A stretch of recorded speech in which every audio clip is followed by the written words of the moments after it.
नमस्कार, स्वागत है आप सभी का हिस्ट्री 360 चैनल में। मैं रवि कुलरिया, हिस्ट्री लेक्चर राजस्थान से। आज के इस वीडियो में हम पढ़ेंगे कक्षा 12 एनसीईआरटी हिस्ट्री का 12वां चैप्टर औपनिवेशिक शहर, नगरीकरण, नगर योजना और स्थापत्य।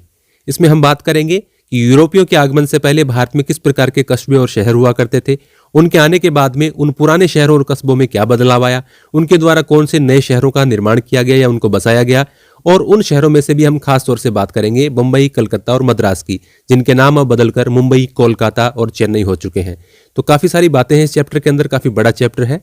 तो ये शुरुआत करते हैं हम यहाँ से। इस अध्याय में हम औपनिवेशिक भारत में, औपनिवेशिक भारत का मतलब जब यूरोपियों ने भारत को अपना एक उपनिवेश बना लिया था और यहाँ वो व्यापार के माध्यम से खूब लाभ कमाते थे, और व्यापार करते करते धीरे धीरे परिस्थितियां इस प्रकार से उन्होंने बनाई कि उन्होंने भारत पर कब्जा ही कर लिया। तो भारत में शहरीकरण की प्रक्रिया पर चर्चा करेंगे, औपनिवेशिक शहरों की चारित्रिक विशिष्टताओं का अन्वेषण करेंगे, खोजबीन करेंगे और उनमें होने वाले सामाजिक परिवर्तनों को देखेंगे। इन सामाजिक परिवर्तनों को देखने के लिए हम जैसे जैसे चैप्टर में आगे बढ़ते जाएंगे आप बिल्कुल आसानी से समझ जाएंगे। हम 3 बड़े शहरों मद्रास, कलकत्ता और बंबई के विकास क्रम को गहनता से देखेंगे। इन तीनों पर तो अलग से इसमें चैप्टर के अंदर टॉपिक भी दिए गए हैं।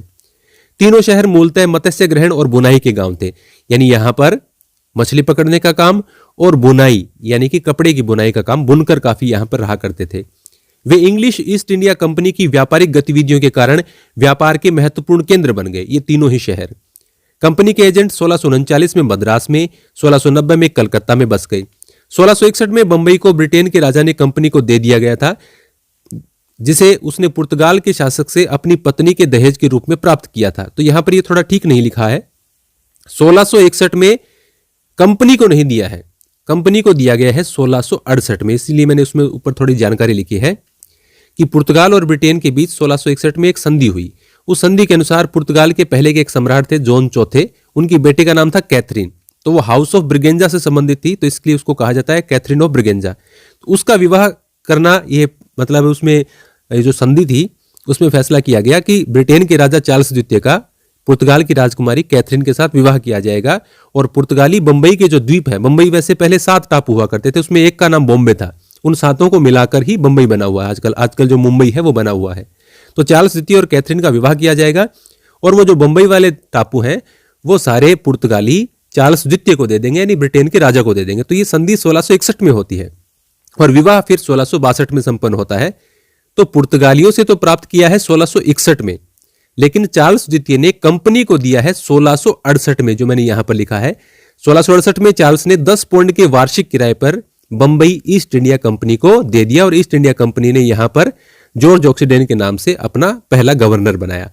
तो राजा के द्वारा यहां पर लिखा क्या गया है, 1661 में बंबई को ब्रिटेन के राजा ने कंपनी को दे दिया गया था। लाइन भी वैसे ठीक नहीं लिख रखी है, तो 1661 में नहीं 1668 में। पुर्तगालियों से प्राप्त किया है 61 में, और राजा ने ईस्ट इंडिया कंपनी को दिया है 68 में। तो ये आपको अलग से इस प्रकार से याद रखना है।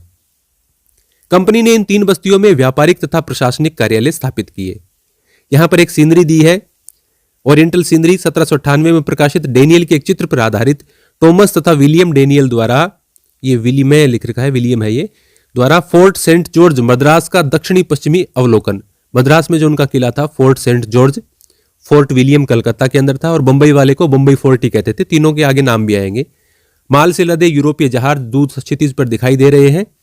ये देखिए यहां पर आपको अग्रभाग में मछुआरों की देसी नावें देखी जा सकती हैं। ये नाव यहां पर आपको दिख जाएंगी, आपकी पुस्तक में भी अच्छे से आपको ये चित्र दिखाई दे जाएगा। 19वीं शताब्दी के मध्य तक ये कस्बे बड़े शहर बन गए थे, मुंबई, मद्रास और कलकत्ता, जहां से नए शासक पूरे देश पर नियंत्रण करते थे, और वो नए शासक अधिकांश इलाकों में अंग्रेज हुआ करते थे। कुछ ही इलाके 19वीं शताब्दी तक आप कह सकते हैं कि पुर्तगालियों के पास थे, गोवा, दमन दीव वगैरह। आर्थिक गतिविधियों को नियंत्रित करने तथा नए शासकों के प्रभुत्व को दर्शाने के लिए संस्थानों की स्थापना की गई। कौन से संस्थानों की स्थापना की गई वो आगे भी आएगा, कि अपने प्रभुत्व को दर्शाने के लिए उन्होंने क्या बनाया। इसमें से आपको एक उदाहरण मिलेगा, एक गवर्नर ने जो हाउस बनाया था कलकत्ता में। भारतीयों ने इन शहरों में राजनीतिक प्रभुत्व का नए तरीकों से अनुभव किया। मद्रास, बंबई और कलकत्ता के नक्शे अन्य पुराने भारतीय कस्बों से काफी हद तक अलग थे, क्योंकि इनके नक्शे अब यूरोपियों ने बनाए थे, और इन शहरों में बनाए भवनों पर औपनिवेशिक उद्भव की स्पष्ट छाप थी। इमारतें क्या अभिव्यक्त करती हैं, स्थापत्य क्या जाहिर कर सकता है। इतिहास के छात्र छात्राओं को इस सवाल पर जरूर सोचना चाहिए। यदि आप किसी भी समय और काल की बिल्डिंग्स देखेंगे, उनके बनाए हुए धार्मिक संस्थान देखेंगे, या और व्यापारिक प्रतिष्ठान हो या महल हो, तो उनमें उनकी डिजाइन देखकर, उनकी जो शैली देखकर आप पता लगा सकते हैं कि ये किन के द्वारा बनाए हो सकते हैं। याद रखिए कि स्थापत्य हमारे विचारों को पत्थर, ईंट, लकड़ी या प्लास्टर के माध्यम से आकार देने में सहायक होता है। सरकारी अधिकारी के बंगले और अमीर व्यापारी के महलनुमा आवास से लेकर श्रमिक की साधारण झोपड़ी तक भवन सामाजिक संबंधों और पहचानों को कई प्रकार से परिलक्षित करते हैं। और इस पूरे ही चैप्टर में इसी प्रकार के हम भवनों की बात करेंगे, तो धीरे धीरे आपको ये बिल्कुल अच्छे से समझ में आने लगेगा।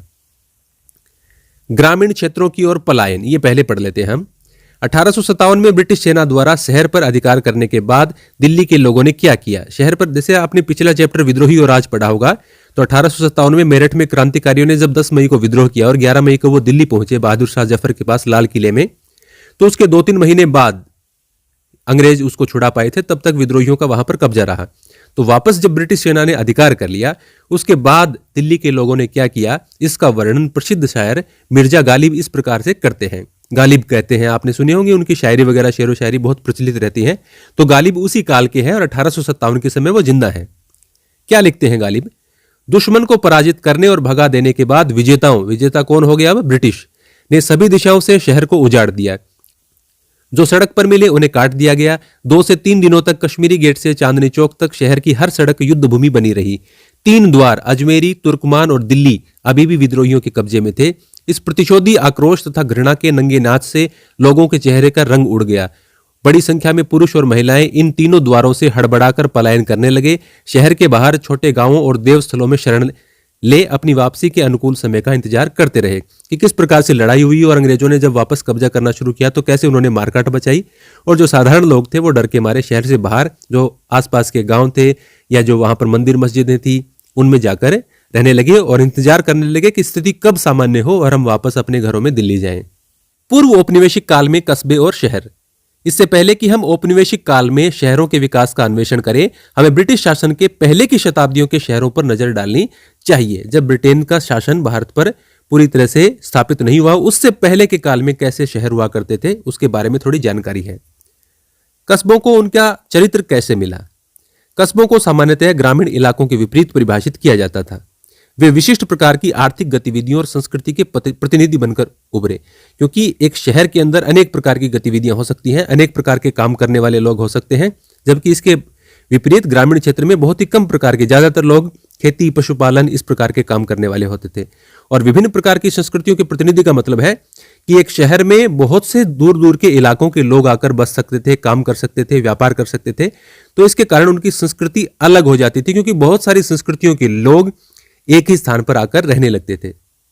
लोग ग्रामीण अंचलों में खेती, जंगलों में संग्रहण या पशुपालन के द्वारा जीवन निर्वाह करते थे। इसके विपरीत कस्बों में शिल्पकार, व्यापारी, प्रशासक तथा शासक रहते थे। गांव में तो क्या है, जो खेती करते हैं, जंगलों में संग्रहण करते हैं, पशुपालन करते हैं, इस प्रकार के लोग। और शहरों के लोग शिल्पकार, व्यापारी, प्रशासक, शासक और भी कई प्रकार के लोग। कस्बों का ग्रामीण जनता पर प्रभुत्व होता था और वे खेती से प्राप्त करों और अधिशेष के आधार पर फलते फूलते थे।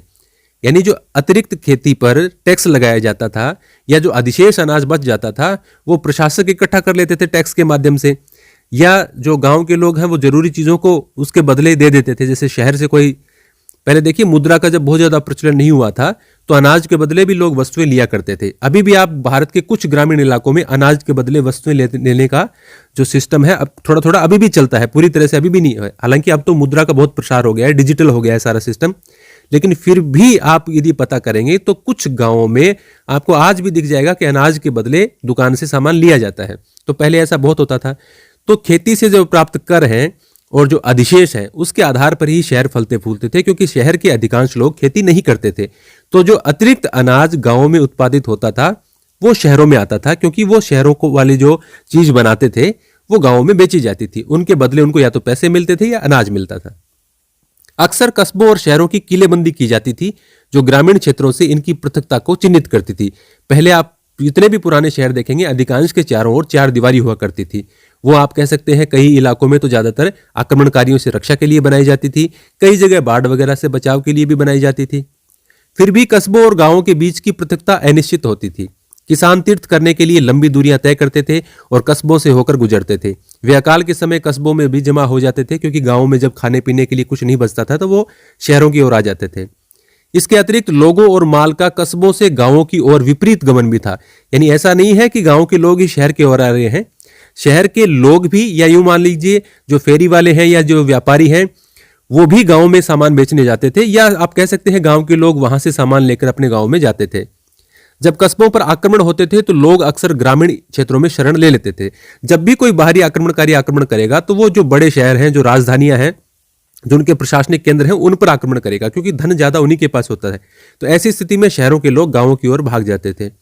व्यापारी और फेरी वाले मतलब जो घूम घूम कर सामान बेचते हैं, कस्बों से माल गांव ले जाकर बेचते थे, जिसके द्वारा बाजारों का फैलाव और उपभोग की नई शैलियों का सृजन होता था। बहुत आसान चैप्टर है यदि आप इसको ध्यान से पढ़ेंगे तो। 16वीं और 17वीं शताब्दियों में मुगलों द्वारा बनाए गए शहर जनसंख्या के केंद्रीकरण, अपने विशाल भवनों और अपनी शाही शोभा व समृद्धि के लिए प्रसिद्ध थे।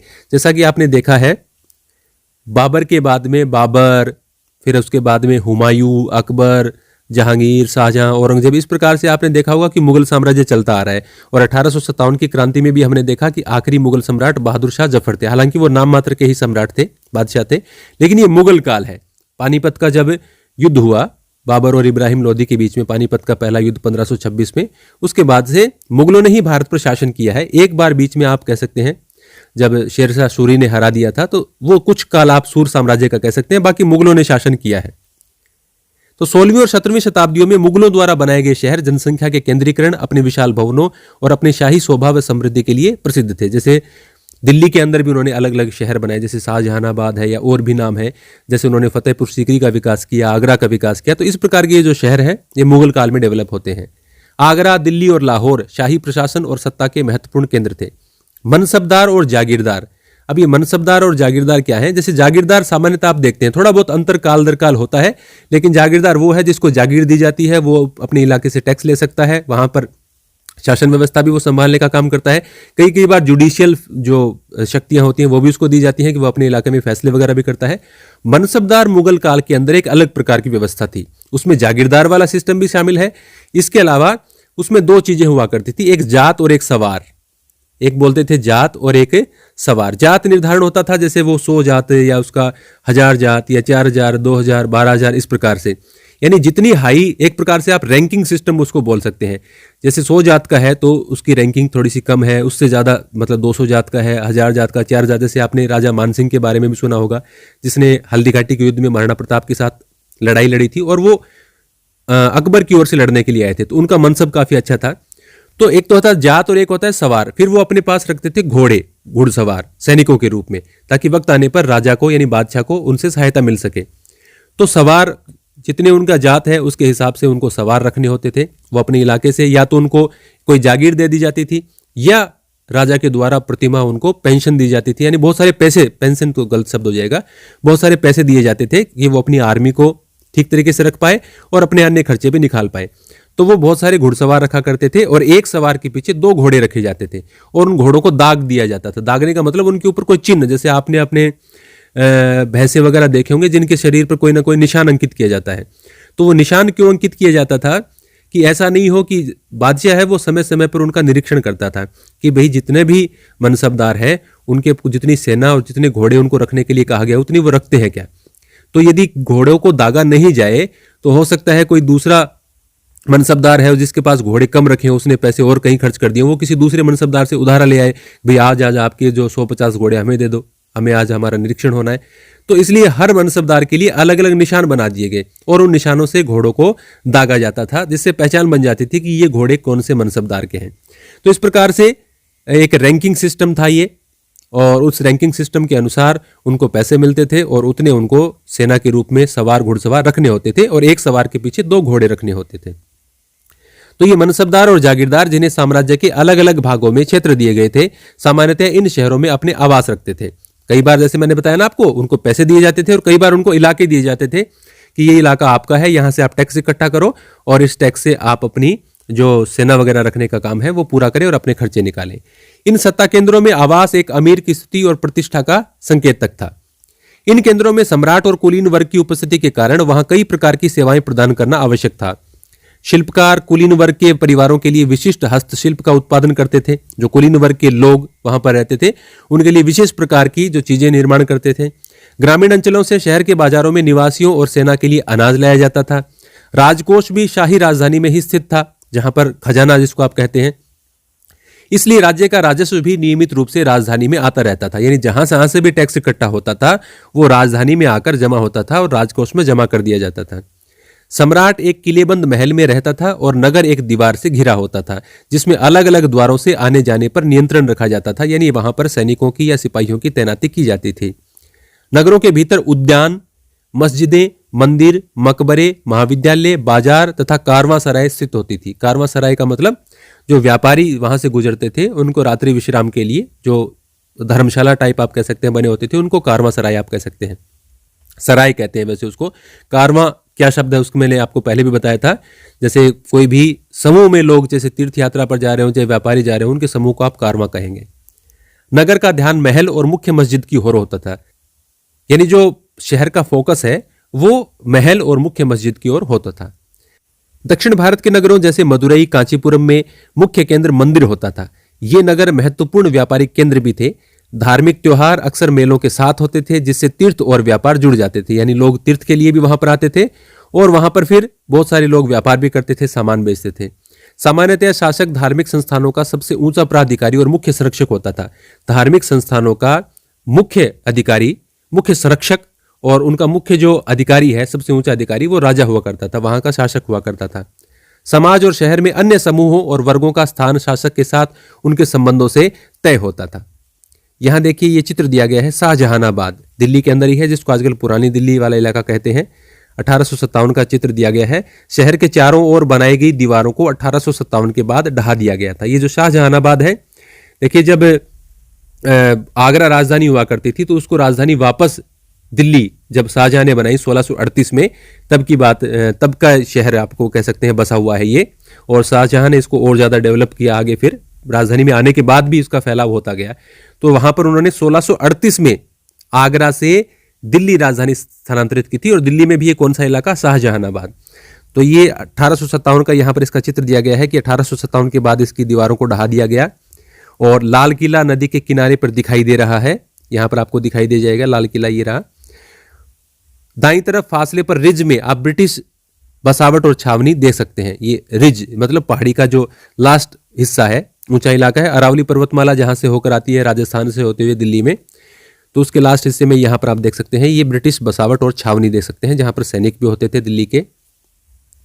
मध्यकालीन शहरों में शासक वर्ग के वर्चस्व वाली सामाजिक व्यवस्था में हरेक से अपेक्षा की जाती थी कि उसे समाज में अपना स्थान पता हो।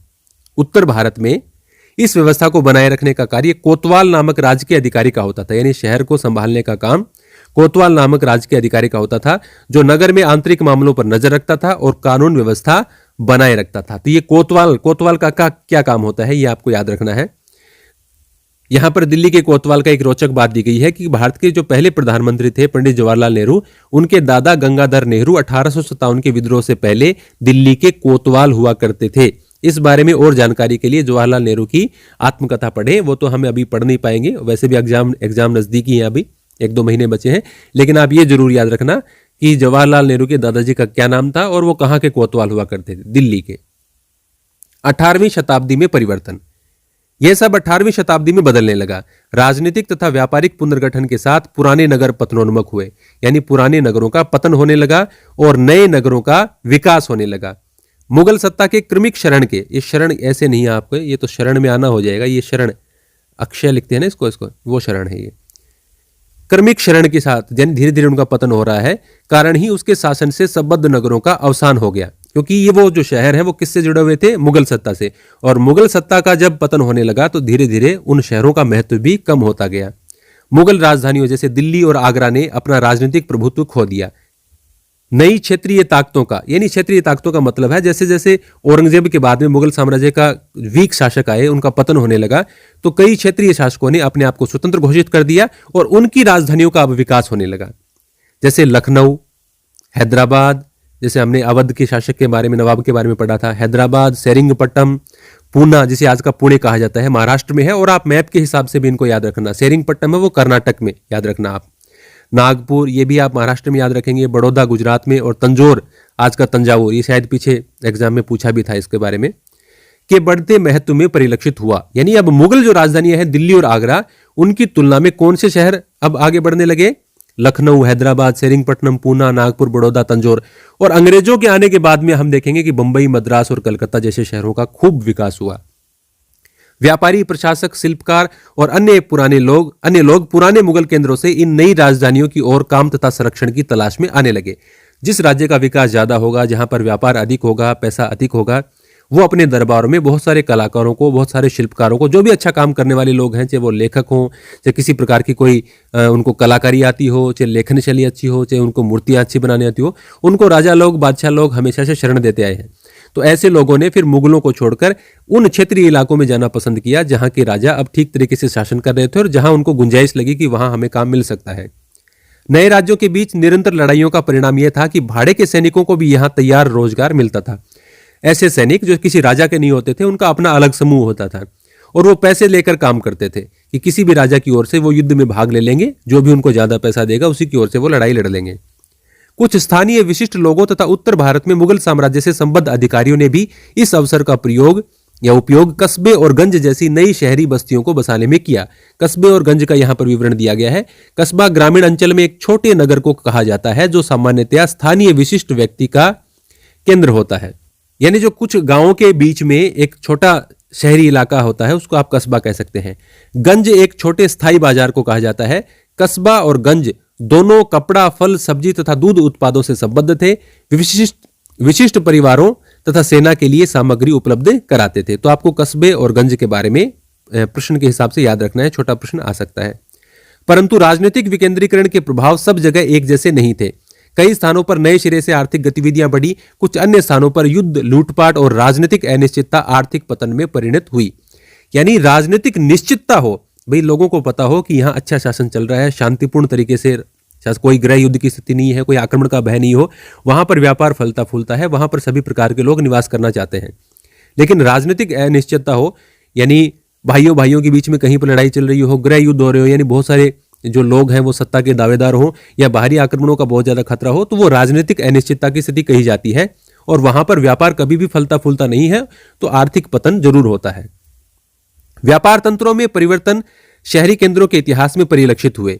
यूरोपीय व्यापारिक कंपनियों ने पहले मुगल काल में ही विभिन्न स्थानों पर आधार स्थापित कर लिए थे, जैसे कि पुर्तगाली 1498 से आने से शुरू हुए, मैंने आपको पहले भी बताया था। 1498 में वास्को डी गामा जब कालीकट के तट पर आया, तो मुगल काल में ही विभिन्न स्थानों पर यूरोपीय व्यापारिक कंपनियों ने अपने आधार स्थापित किए। जैसे पुर्तगालियों ने 1510 में पणजी में, गोवा में, डचों ने 1605 में मछलीपट्टनम में जो कि आंध्र प्रदेश में है, अंग्रेजों ने मद्रास में 1639 में और फ्रांसीसियों ने 1673 में पांडिचेरी में, जो कि आज का पुडुचेरी हो चुका है।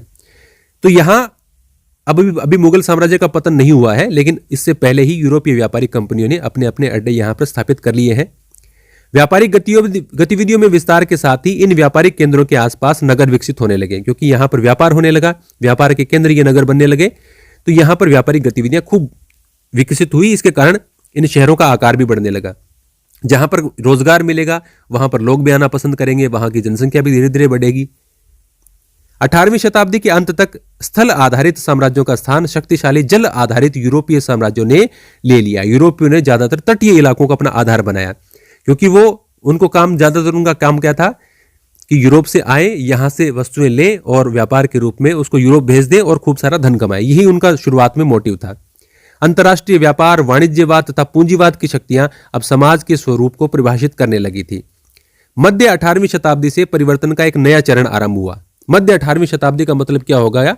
लगभग 1750 के आसपास। 18वीं शताब्दी का मतलब होता है 1701 से 1800 तक का समय। 1700, मैं दोबारा के लिख देता हूं, 1701 से 1800 तक का जो समय है इसको आप 18वीं शताब्दी कहेंगे। तो इसके मध्य का मतलब लगभग 1750 के आसपास परिवर्तन का एक नया चरण प्रारंभ हुआ, जब व्यापारिक गतिविधियां अन्य स्थानों पर केंद्रित होने लगी। ऐसा क्यों हुआ कि 1757 में प्लासी के युद्ध के बाद में अंग्रेजों की कलकत्ता में, या आप कह सकते हैं इलाका कहें तो बंगाल में स्थिति काफी मजबूत हो गई थी। तो 17वीं शताब्दी में विकसित हुए सूरत, मछलीपट्टनम तथा ढाका पतनोन्मुख हो गए, यानी उनका पतन होने लगा, नए शहरों का विकास होने लगा। जैसे मैंने आपको बताया था कि 1668 में ब्रिटेन के राजा ने कंपनी को बंबई वाले जो जगह थी वो सारी दे दी थी।